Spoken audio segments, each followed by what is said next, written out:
We're here with the Eric Thompson, the owner of Satoli Carpet, magician, comedian extraordinaire.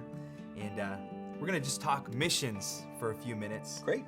And Eric, you've been a follower of Christ for a few years now, recommitted a few years back. Absolutely. And I've got to know you a little bit, and it's been really cool to just watch the progression of your story and kind of what's happened in your life and your personal journey. And why don't you tell Believers Church what happened last summer? There was kind of a significant event that happened that all centered around this trip that you took. It actually started a little bit before this summer. There was this talk that I'd heard about a group of folks from the church were sponsoring a mission trip to Guatemala. I was a little bit interested in, I've loved to travel. I've been lots and lots of places and thought, well, maybe this mission thing might sound cool. That's pretty cool. So I had a chance to talk with Bruce Buckler for a little while, and he told me about the trip, and he knew that I was a professional magician and performer, and we started talking about how maybe I could go to these villages, these remote mountain locations where people had never seen live entertainment like this, and I could be the guy that attracted families to schools or churches or to the village center, get a big crowd together, and then the rest of the group could go in and do the drama skit thing that they do with telling the story of Christ, introducing people to hymns and Bible verses, and hand out Bibles and do a sermon and tell the story, and it worked out really well, and I was very excited to have the opportunity to perform. I thought, this is really cool that I've been performing around the United States for years and years. This is great. I will be able to take something to these people that they don't have, and good for me, I'm giving them this awesome gift. And I really thought it was something that I was giving to the people of Guatemala. It didn't really turn out that way. I was in country for maybe 18 hours, had done 1 or 2 shows, and I realized that I was getting so much more satisfaction and so much more reward from my contribution to their lives than they were getting. A lot. I was getting way more. Wow. It was way more rewarding for me. That's incredible. So you're a successful guy. You have your own business. Everybody has their own definition of success, but okay. You're doing all right by the standards of what globally is happening around the world. What do you think happened inside of you? Because I think for all of us, there's kind of this lull or this daze that we can get into with kind of our comfortable American life and what goes on even spiritually for us here. What would you say to the person that maybe has never been on a mission trip, and what would that do for them? What happened inside of you? You mentioned in our conversation that you went down one way and came back another. Yeah. Can you say? You know what? It was sitting at dinner one night with Pastor Joe, and we were talking about, I'd been back for, 2 weeks back in the U.S., and he said, well, what changed? What was if there was like one cool thing that happened? And I said there were actually hundreds of cool things that happened, but the most succinct way I could put it was, I left here to go to Guatemala as a Christian. And I was a decent guy. I was just a Christian. I came back a devout follower of Christ. I expected to find ways for me to help those Guatemalan people, and I did.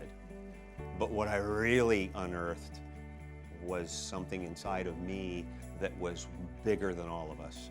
And it was just a way to be so connected to Christ and the work that I was allowed to do.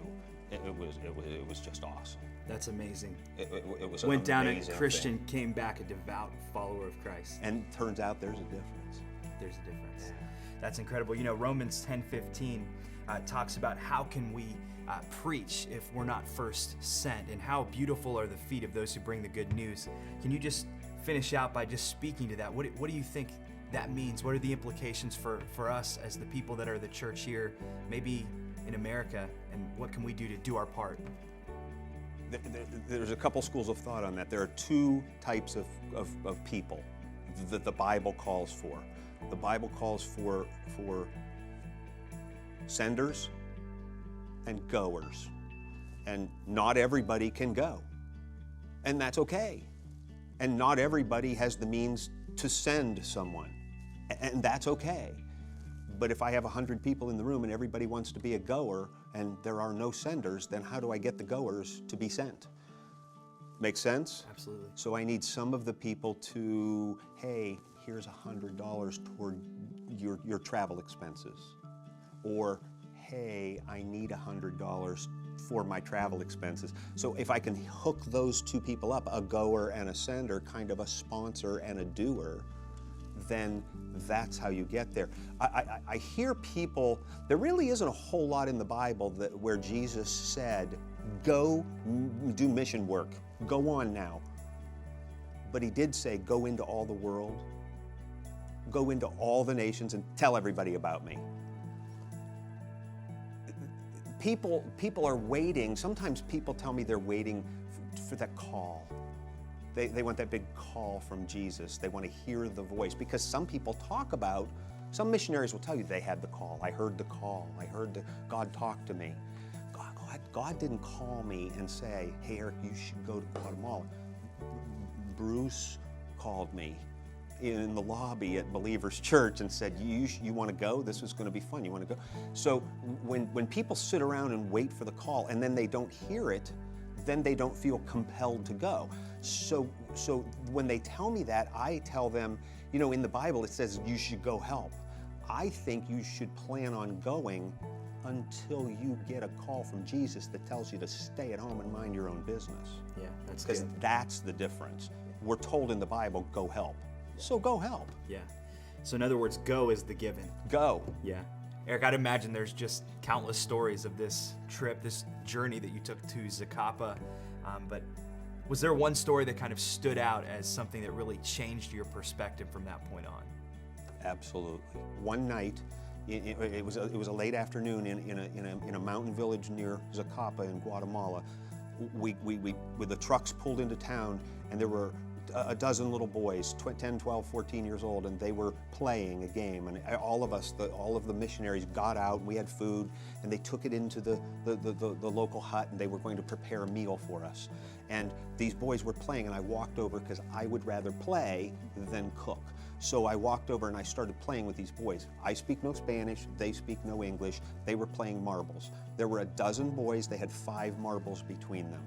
They allowed me to play. They taught me their rules, and we played marbles. And we played marbles for a long time, until one member of our team came to the front door of the hut and said, Eric, dinner is ready and they're eating, and if you don't come and eat right now, there won't be any left. And I looked to her and said, are they serving those beans again? Because we had a lot of beans. And they said, yes, it's beans. And I said, you know what, give my beans to someone else. I'm done with beans. I'm playing right now. I'm having a good time. And when it got dark, because there's no electricity, it was time to go home. One of the little boys took remember there were 12 boys and they had 5 marbles between them. The one little boy took this marble and he put it in my hand and he said something to me in Spanish. I had no idea what he was saying, but it was important. I could tell by his tone and inflection. So I called one of our interpreters over, and her name is Carolina, and I said, Carolina, what is he saying? And she spoke to him, and he said the same thing in Spanish. He said something to her, and she looked at me, and she had tears streaming down her face. Her eyes were welled with tears. And I said, what? What? I thought there was something horrible. And she said, he handed me a marble, and she said, he wants you to take this marble and take it back to the United States and share this and play with your children and tell your children about him and his friends and what they do to have fun in Guatemala and how we were there. He said, people come to Guatemala and they dig a well for us, or they build a school, or they help build a church, or they help with our community, or they teach us about God, and they have these preaching things. He said, but no one comes here just to play with us. You played with us. Take this home.